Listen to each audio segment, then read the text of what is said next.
یہ باجیاں جب رکشہ روکتی ہیں تو وہ کہتی ہیں کہ ہمیں جو ہے وہ برابر والی گلی میں جانا ہے. رکشے والے کو پوری ڈیسٹینیشن بتائیں گی نہیں کہ ہمیں کہاں جانا ہے. پچھلے دنوں میں سوشل میڈیا پہ ایک ویڈیو دیکھ رہا تھا جس میں ایک فروٹ والا بہت وائرل ہو گیا تھا کہ وہ پیچھے وہ لال ہے والا تھا. نہیں کمائی کرنے والا، اپنے ہاتھ سے محنت کر کے مال کمانے والا اللہ کا حبیب ہے، اللہ کا محبوب ہے. آج کل جو ہماری یوتھ ہے ان کا جو ذہن ہے وہ انٹرپرینورشپ کی طرف بہت زیادہ ہے. ٹھیک ہے، اب یہ ہے کہ اور میں سمجھتا ہوں یہ بہت اچھی بات ہے، ہونا بھی چاہیے. ہونا چاہیے، بالکل ہونا چاہیے. جاب تو ویسی آدھی غلامی ہوتی ہے. اب آج بہت موڈ میں لگ رہے ہیں کہ بھائی آپ ہمارے یہاں اگر جاب کر رہے ہیں تو آپ کہیں پارٹ ٹائم جاب نہیں کر سکتے.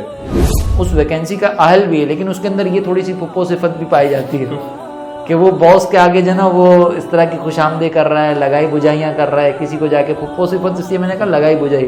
کامنٹس کے ذریعے ہمیں فیڈ بیک سے بھی ضرور آگاہ کریں، اور کچھ ایسے ٹاپکس جن پر گفتگو نہ ہوئی ہو یا پھر ایسے سوالات جو آپ کے ذہنوں میں ہوں تو ہمیں کامنٹس کے ذریعے ضرور بتائیں. انشاءاللہ ہم اس پر بھی گفتگو کریں گے اور آپ کے ذہنوں میں جو کنفیوژن ہے اسے ضرور انشاءاللہ کلیئر کریں گے. اعوذ باللہ من الشیطان الرجیم، بسم اللہ الرحمن الرحیم. اللہم صلی علی محمد وعلی آلہ واصحابہ وبارک وسلم.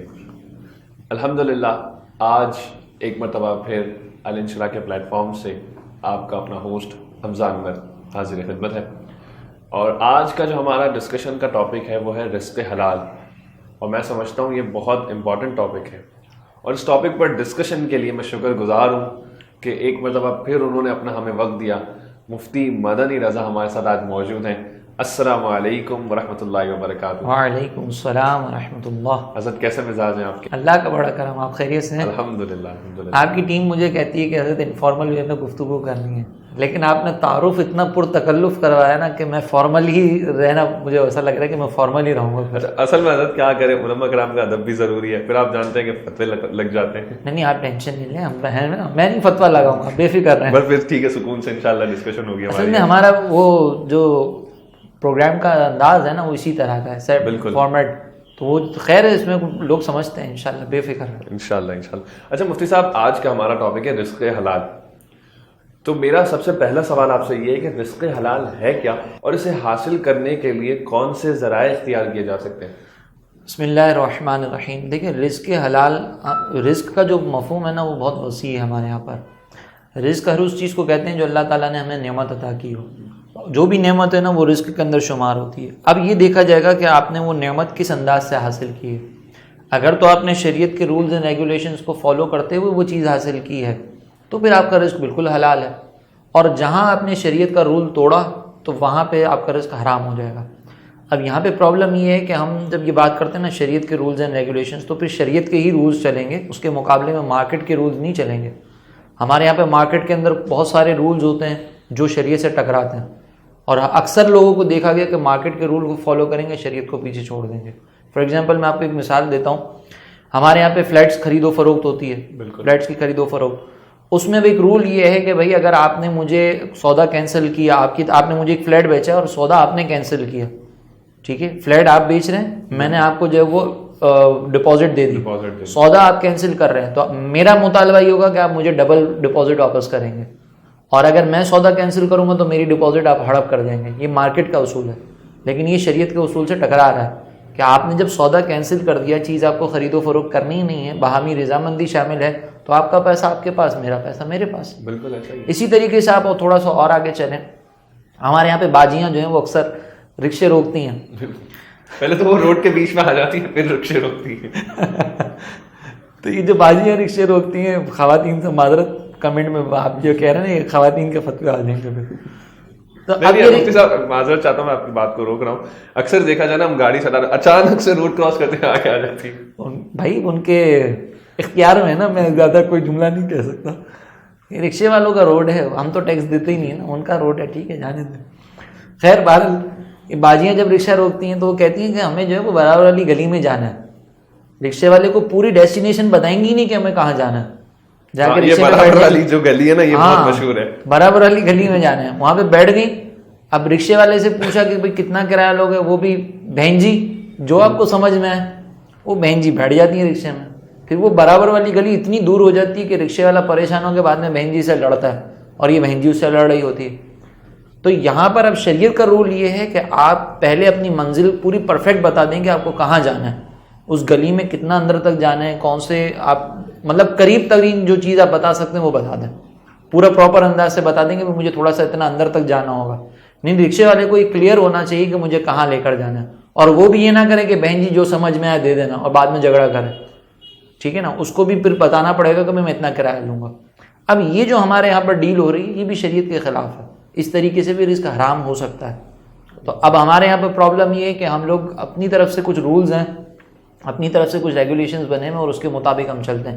اور یہ تو بہت زیادہ ہمارے یہاں پر ہوتا ہے. درزی کے پاس اب چلے جائیں کپڑے سلوانے کے لیے، وہ بھی کہتا ہے جو سمجھ میں آپ سلائی دے دینا، بعد میں جھگڑے ہو رہے ہوتے ہیں. بالکل ایسا. تو یہ پہلے سے ڈیل کرنا ضروری ہے، اگر پہلے سے ڈیل نہیں کریں گے تو پھر رزق حرام ہو سکتا ہے. اچھا مفتی صاحب، آپ نے جو یہ بات کی برابر گلی والی، تو اس کے اندر ایک جھوٹ شامل تھا. ٹھیک ہے، میں اسی بات پہ آتا ہوں کہ آج کل اگر ہم دیکھیں تو جھوٹ کہاں نہیں ہے، بےمانی کہاں نہیں ہے، کہیں پہ بھی چلے جائیں. میں آپ کو ایک مثال دیتا ہوں. ابھی پچھلے دنوں میں سوشل میڈیا پہ ایک ویڈیو دیکھ رہا تھا جس میں ایک فروٹ والا ہے، بہت وائرل ہو گیا تھا کہ وہ پیچھے وہ لال ہے والا تھا. نہیں وہ پیچھے اپنی ڈیری کے پیچھے جو ہے نا وہ اسٹرابریز پہ کلر کر رہا تھا، وہ لال ہی ہو گیا نا. تو وہ اس طرح سے اپنے مال کو بیچ رہا تھا. پھر دیکھا جائے تو ہم ضروریات زندگی کی چیزوں کی طرف آتے ہیں. پھر دوسری چیزیں اگر ہم دیکھیں تو وہ اس طرح سے مارکیٹ میں بیچی جاتی ہیں کہ بھائی آپ کو آگے ایسی چیز نہیں ملے گی، حالانکہ وہ چیز آگے مل رہی ہوتی ہے مارکیٹ کے اندر سستے ریٹ میں، اور سستے ریٹ میں مل رہی ہوتی ہے. اور لیکن وہ بیچنے والا کہتا ہے کہ بھائی آپ کو آگے نہیں. اگر ہم اسے کہتے ہیں نا بھائی اتنے میں آگے مل رہی، تو وہ کہتا ہے کہ یہ کوالٹی ہوگی پھر اس کی، حالانکہ ایک ہی کوالٹی کی چیز آ رہی ہوتی ہے. لیکن وہ اپنے مال کو بیچنے کے لیے ایک تو جھوٹ بولتا ہے، پھر سامنے والے کے اوپر الزام لگاتا ہے کہ بھائی وہ اگر سستے میں بیچ رہا ہے تو وہ اس کوالٹی کا مال بیچ رہا ہوگا. اس کو صرف یہ جھوٹ نہیں کہتے، یہ جھوٹ تو سمجھا ہی نہیں جاتا نا، اس کو کہتے ہیں ہماری مارکیٹنگ ٹیکس ہیں. یہ ہم جو ہے نا سامنے والے کو جو بیوقوف بنا رہے ہیں اس کو ہم یہ کہہ رہے ہیں ہم بہت اچھے سیلز مین ہیں، حالانکہ دیکھا جائے تو یہ جھوٹ ہی ہے. وہ ایک جملہ یوز ہوتا ہے نا، کسٹمر کو بوتل میں اتارنا، بوتل میں لا کے بوتل میں اتارنا. بوتل کے اندر اتارتے بھی ہیں، بند بھی کرتے ہیں، پھر ٹائٹ سے ڈھکنا بھی لگا دیتے ہیں کہ باہر نہ نکل سکے کسٹمر. تو کہنے کا مقصد یہ کہ ہر جھوٹ کے نتیجے میں حاصل ہونے والی کمائی ضروری نہیں کہ حرام ہو، لیکن بندہ جھوٹ بول کے کم از کم گناہ گار تو ہو رہا ہے نا. اب یہ میں نے جو جملہ کہا ہے اس پہ ہو سکتا ہے لوگ کنفیوز ہو جائیں گے، یار جھوٹ بول کے کما رہے تو کیا حرام نہیں ہوگا؟ ہر صورت میں حرام نہیں ہوتا، اس کی تفصیل ہے، کبھی موقع ملے گا انشاءاللہ تو پھر ہم اس کے اوپر گفتگو کریں گے. لیکن کہنے کا مقصد یہ کہ آپ گناہ گار تو ہو رہے ہیں، یہ جملہ بولنے کی ضرورت کیا ہے؟ آپ اللہ پہ بھروسہ رکھیں نا. آپ اگر اپنی چیز کے بارے میں کہہ دیں گے کہ بھائی میری چیز میں یہ کوالٹی ہے اور میری طرف سے یہ دام ہے، اب آگے سے ملے گی نہیں ملے گی، اتنے کی کوالٹی ہوگی، یہ کوالٹی ہوگی، یہ بولنے کی ضرورت کیا ہے؟ آپ اللہ پہ توکل تو کریں کہ آپ نے سیدھی سیدھی بات کی ہے، آپ نے سچ بولا ہے تو آپ کی یہ چیز بک جائے گی، کسٹمر لے لے گا اگر آپ سچ بولیں گے. ہمارے یہاں پہ پرابلم پتہ ہے کہ ہم اللہ پہ توکل کامل طور پہ نہیں کرتے. اب وہ ہم یہ سمجھتے ہیں کہ ہم نے اگر اللہ پہ بھروسہ کر لیا اور سچ بول دیا یا ہم نے کوئی ہیرا پھیری نہیں کی تو ہمیں رزق نہیں ملے گا. یعنی اللہ پہ بھروسہ کریں گے تو رزق نہیں ملے گا معاذ اللہ، اور ہم جو وہ جھوٹ بولیں گے تو ہمیں مال مل جائے. یہ کون سا رویہ ہے؟ اس پر جو ہے نا ہمیں تھوڑا سا ورکنگ کرنے کی ضرورت ہے کہ کم از کم آپ جھوٹ نہ بولیں، کوئی ایسی بات نہ کریں کہ جس سے سامنے والے کو دھوکہ ہو رہا ہو. آپ اپنی سیدھی سیدھی چیز بیچیں.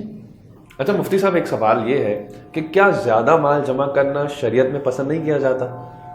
کیونکہ اگر دیکھا جائے تو زیادہ مال جمع کرنے کے پیچھے اگر لوگ لگ جاتے ہیں تو پھر اللہ کی ذات سے غافل ہو جاتے ہیں. کیونکہ دیکھا جائے تو وہ مال کمانے میں لگ جاتے ہیں، بنگلے بنانے میں لگ جاتے ہیں، لیکن اپنی آخرت نہیں بناتے.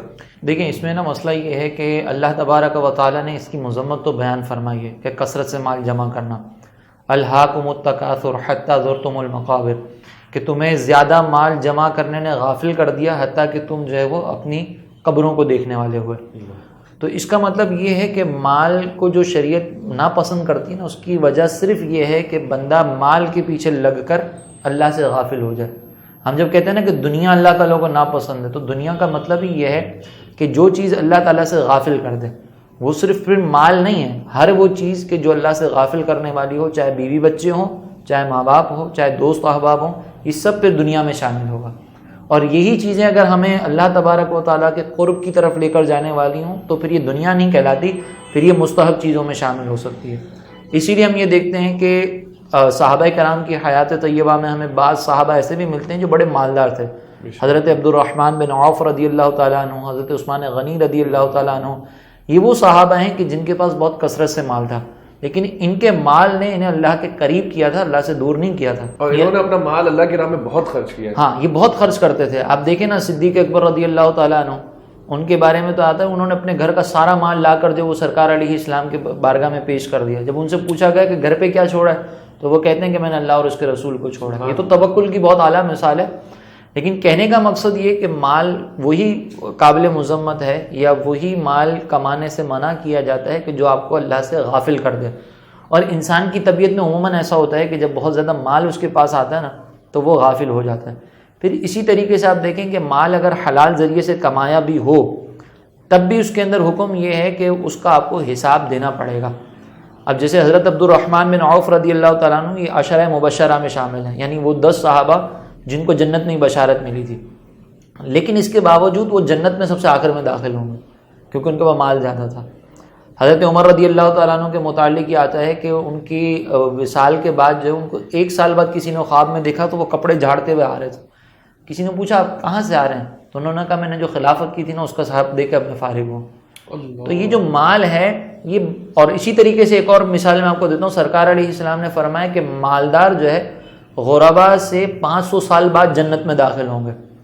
تو اب جو چیز حلال ذریعے سے بھی حاصل کی جا رہی ہے آپ کو غفلت میں بھی مبتلا کر سکتی ہے, اس کا آپ کو حساب بھی دینا ہے, جنت میں داخلے کے اندر وہ آپ کو ڈیلے کروائے گی, اسی لیے اس کو ناپسند کرتے ہیں. لیکن اگر کوئی اپنا مال کماتا ہے, مال کمانے کے بعد اللہ کی راہ میں خرچ کرتا ہے, تو اس کا یہی مال جو ہے اس کو اللہ کی بارگاہ میں درجات بھی دلوا سکتا ہے. صدقات کے بھی تو فضائل ہیں نا, رزق حلال کمانے کی بھی تو فضائل ہیں. سرکار علیہ السلام نے کتنی زبردست مثال بیان فرمائی کہ الکاسب حبیب اللہ, کہ کمائی کرنے والا, اپنے ہاتھ سے محنت کر کے مال کمانے والا اللہ کا حبیب ہے, اللہ کا محبوب ہے. اسی طرح فرمایا کہ ایک ایسا تاجر جو سچا ہو, جو جھوٹ نہ بولتا ہو, امانت دار ہو, وہ قیامت میں صدیقین, شہداء اور صالحین کے ساتھ ہوگا. تو یہ ان لوگوں کے لیے ہے کہ جو اپنی آخرت کے لیے مال کماتے ہیں, اپنے مال کو اپنی آخرت کے لیے جمع کرتے ہیں. لیکن پھر بھی میرے آقا علیہ السلام تو چاہتے تو ساری دنیا, جو سرکار علیہ السلام نے فرمایا کہ میں چاہوں تو مدینے کے پہاڑ میرے ساتھ سونا بن کے چلیں, لیکن ہم سرکار کی حیات طیبہ کو دیکھتے ہیں تو آپ نے فقر کو اختیار کیا تھا. تو مال کمانا ہر صورت میں برا نہیں ہوتا. اگر وہ آپ کو اللہ کی راہ سے غافل کر رہا ہے تو برا ہے, لیکن پھر بھی بہتر یہ ہے کہ انسان جو ہے وہ مال کے اندر بہت زیادہ مشغول نہ ہو مال کمانے میں. اگر اللہ تعالیٰ نے دیا ہے تو ٹھیک ہے, وہ اللہ تعالیٰ کو شکر ادا کرے, اور یہ کمانا اگر حلال ذرائع سے ہو, اللہ سے غافل نہ کرو تو برا نہیں ہے. اچھا, یہاں پہ ایک اور چیز کہ اگر بالفرض کوئی حرام ذریعے سے مال کماتا ہے اور مال کمانے کے اندر مشغول بھی رہتا ہے, تو بظاہر ہمیں لگتا ہے کہ یار یہ بڑا پیسے والا ہے, لیکن وہ ظاہری طور پر ہمیں پیسے والا لگتا ہے, ورنہ وہ پیسے والا ہے نہیں. کیونکہ اللہ تبارک و تعالیٰ نے ایسے شخص کے بارے میں فرمایا کہ جو میرے ذکر سے غافل ہوتا ہے تو میں اس کی معیشت کو تنگ کر دیتا ہوں.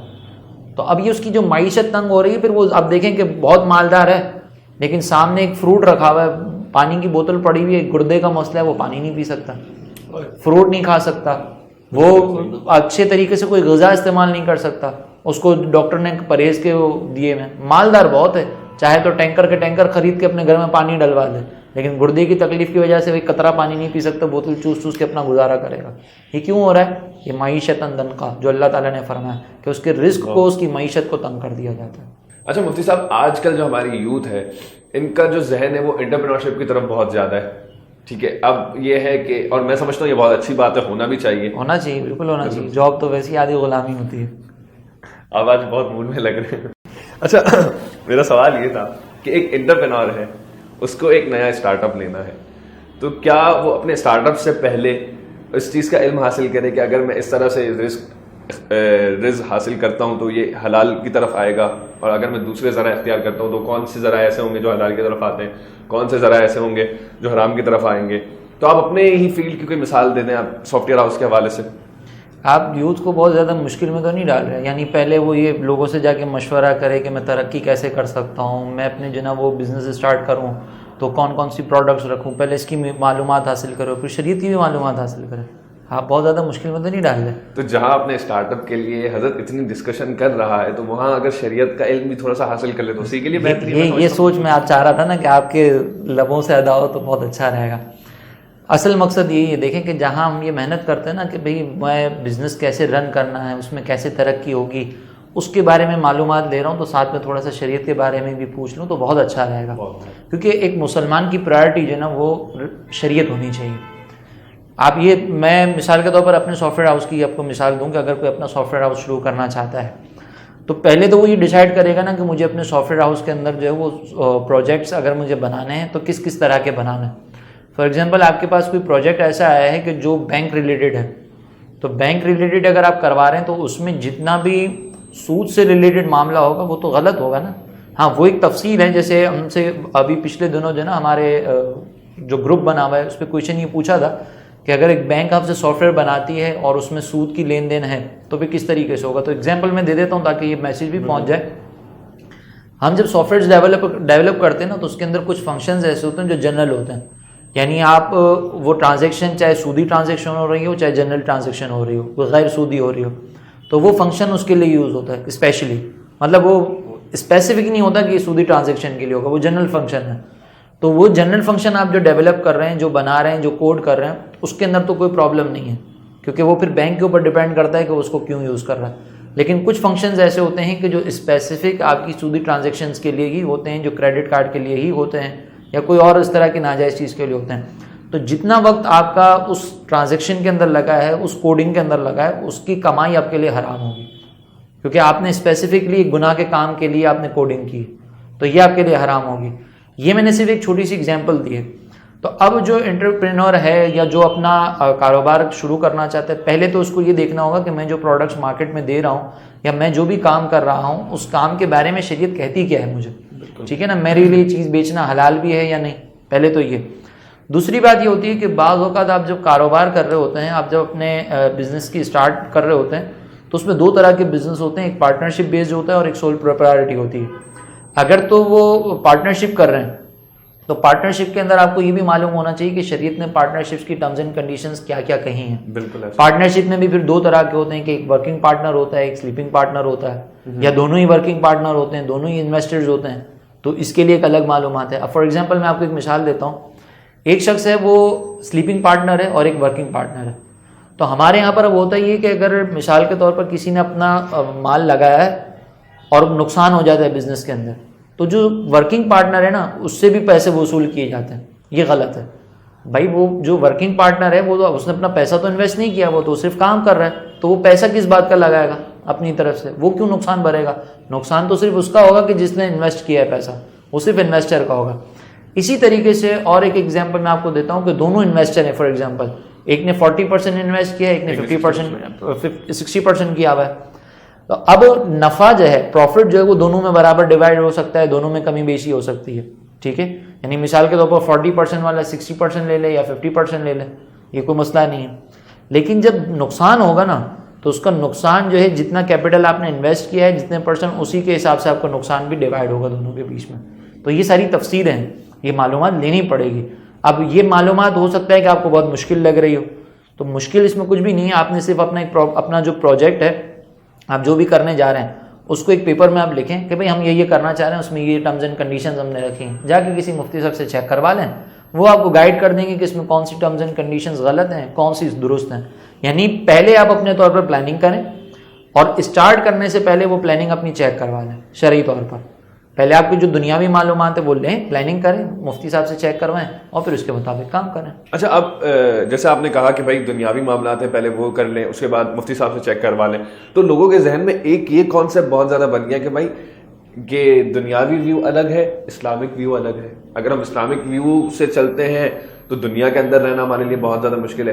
اسلامک ویوز کی باتیں تو بہت اچھی ہیں، سننے میں بہت مزہ آتا ہے، لیکن اس کو پریکٹیکل لائف کے اندر امپلیمنٹ کرنا بہت مشکل ہے. یہ لوگوں کے ذہنوں میں نا یہ کانسیپٹ ہے، یہ بہت زیادہ پایا جاتا ہے. کوئی اتنا مشکل نہیں ہے. یہ بات تو ٹھیک ہے کہ اکنامکس کی جو اپنی ٹرمز ہیں وہ اسلامک ویوز سے اور اسلامک کی جو ٹرمز اینڈ کنڈیشنز ہیں اس سے تھوڑی سی الگ ہیں، ڈفرینٹ ہیں. لیکن اگر اکنامکس کوئی چیز ایسی ہے جو اسلام سے ٹکرا رہی ہو تو اس پہ ہمیں تھوڑا بہت تو وہ کرنا پڑے گا نا کہ ہم اکنامکس کو وہاں پہ چھوڑیں اور اسلامک ٹرمز اینڈ کنڈیشنز کو وہ کریں.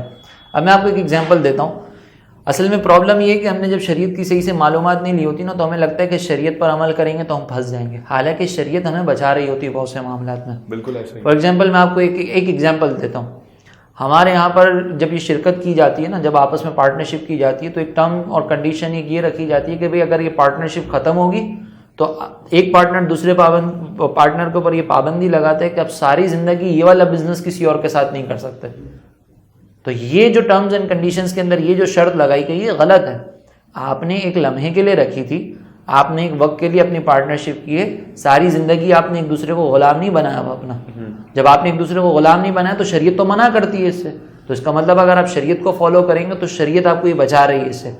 لیکن اکنامکس کے اندر یا ہمارے جو بزنس اسٹریٹجیز ہیں اس کے اندر یہ چیز شامل ہوتی ہے. اب آپ کو اگر دنیا کو فالو کرنا ہے تو یہ بیجا جو قیدیں ہیں یا بیجا جو کنڈیشنز ہیں اس کے اوپر آپ کو امپلیمنٹ کرنا پڑے گا, اس کے اوپر عمل کرنا پڑے گا.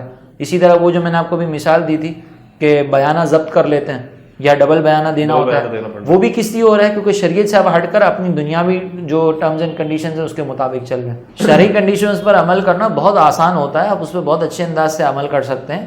اور ایسا ہم بھی تو کر رہے ہیں نا, ایسا تو نہیں ہے کہ ہم جو ہے وہ کچھ کر ہی نہیں رہے, ہم لوگ گھر میں اندر بیٹھے اور چندے سے ہی ہم پل رہے ہیں. میں بھی جاب کرتا ہوں, میں بھی جاتا ہوں, باقاعدہ وہاں پہ کام ہو رہے ہوتے ہیں اور کچھ چیزیں ایسی ہوتی ہیں جو غلط ہوتی ہیں تو پھر ہم وہاں پہ کہہ دیتے ہیں کہ بھائی یہ چیز صحیح نہیں ہے.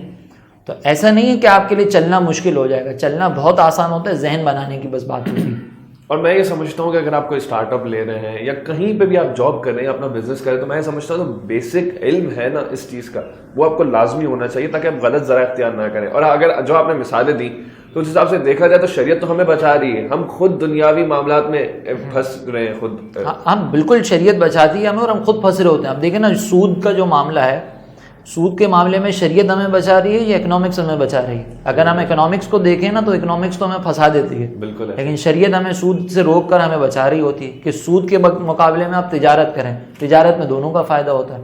اچھا مفتی صاحب, ایک اور سوال یہ ہے کہ جس طرح آپ نے ابھی بات کی کہ دنیاوی قیدیں جو ہیں اور اس سے ہمیں شریعت بچاتی ہے, تو بزنس کے حوالے سے آپ نے مثالیں دی, تو جاب کے اندر بھی تو ایسا ہوتا ہے کہ بعض اوقات کچھ کمپنیز ایسی ہیں جن کے یہاں اگر آپ فل ٹائم جاب کر رہے ہیں تو ان کی کچھ قید ایسی ہوتی ہیں کہ بھائی آپ ہمارے یہاں اگر جاب کر رہے ہیں تو آپ کہیں پارٹ ٹائم جاب نہیں کر سکتے.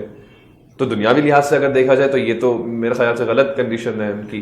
دیکھیں اس میں مسئلہ یہ ہے کہ ہم نے 9 to 5 اگر کہیں جاب کی ہے نا, میں نے بھی بیچ میں ایک جملہ کہا تھا کہ جاب ہے نا آدھی غلامی ہوتی ہے. یہ آدھی غلامی اسی اعتبار سے ہوتی ہے کہ ہمارے دنیاوی طور پر جو جاب کے رولز کو فالو کرواتے ہیں نا, وہ یہ سمجھتے ہیں کہ ہم ان کے غلام ہیں.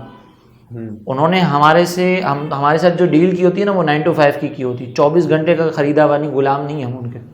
یہ بات ہمیں ذہن میں رکھنی چاہیے. انہوں نے 9 to 5 کی جب ڈیل کی ہے وہ ہمیں سیلری دے رہے ہیں 9 to 5 کی. جب 9 to 5 کی سیلری دے رہے ہیں تو وہ اس سے آگے کا پابند ہمیں نہیں کر سکتے.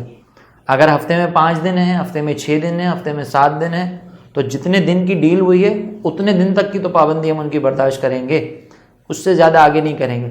اب آپ دیکھیں نا, شریعت ہمیں یہ کہتی ہے کہ 9 to 5 میں آپ کچھ بھی نہیں کر سکتے ان کی مرضی کے بغیر. حتیٰ کہ نفل نماز بھی اگر پڑھنے کی وجہ سے وہاں پہ آپ کی جاب کے ادھر کوئی پرابلم آ رہی ہوتی ہے تو آپ نفل نماز بھی نہیں پڑھ سکتے اپنے باس کی اجازت کے بغیر. تو 9 to 5 کا ٹائم جب آپ نے انہیں بیچ دیا نا تو پھر شریعت ہمیں کہتی ہے کہ اب آپ ان کے فل پابند ہیں.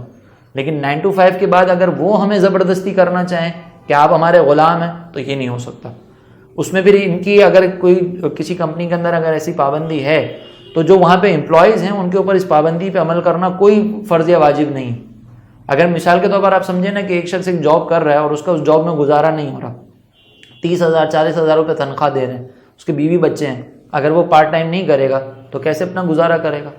اب 30-40 یا تو پھر آپ اس کے گھر کا وہ ساری ذمہ داری لیں.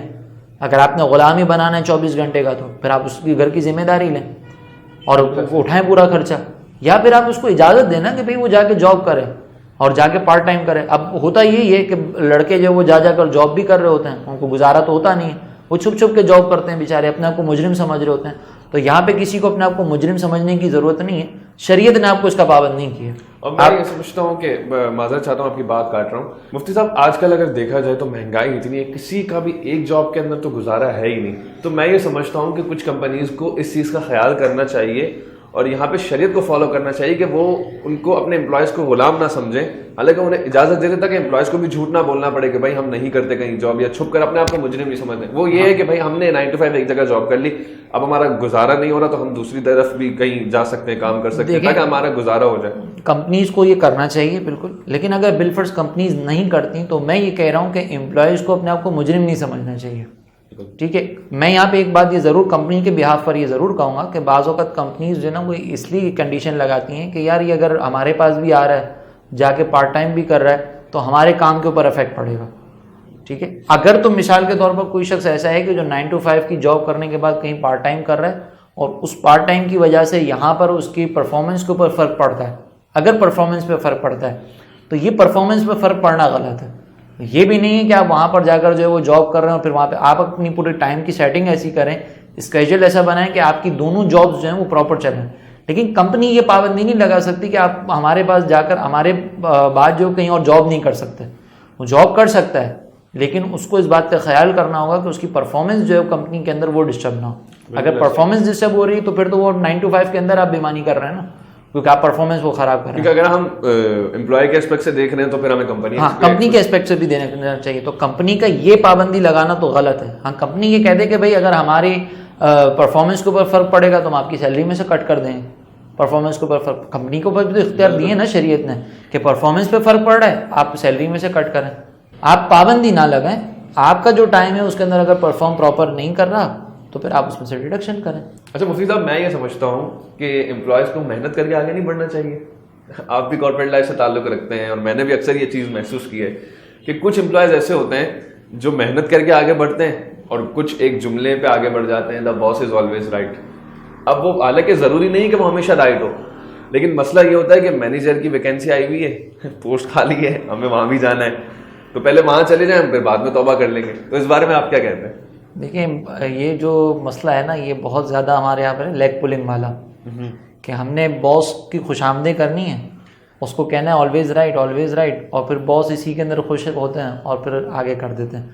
اس میں تو اگر مثال کے طور پر کسی کا حق مارا جا رہا ہے, اگر کسی کو نقصان پہنچایا جا رہا ہے اور آپ اس پوسٹ پہ جس پوسٹ پہ آپ جانا چاہ رہے ہیں وہاں کے اہل بھی نہیں ہیں, صرف باس کے گیت گا گا کے آپ وہاں پر پہنچے ہیں, تو پھر وہاں پہ پہنچنے کے بعد جو سیلری ہے وہ آپ کی پرفارمنس بیسڈ ہونی چاہیے, لیکن پرفارمنس پہ ملتی ہے. آپ کو کام ہی نہیں آتا تو پرفارمنس کیسے دیں گے؟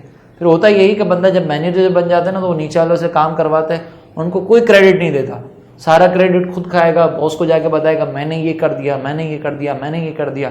تو یہ بھی رزق حرام کا ہی ایک ذریعہ ہے, کیونکہ آپ کام کر نہیں رہے جو کام آپ کی ذمہ داری ہے. آپ نیچے والے کو دبا رہے ہیں, اس کو بلیک میل کر رہے ہیں اور پھر آپ رزق حاصل کر رہے ہیں.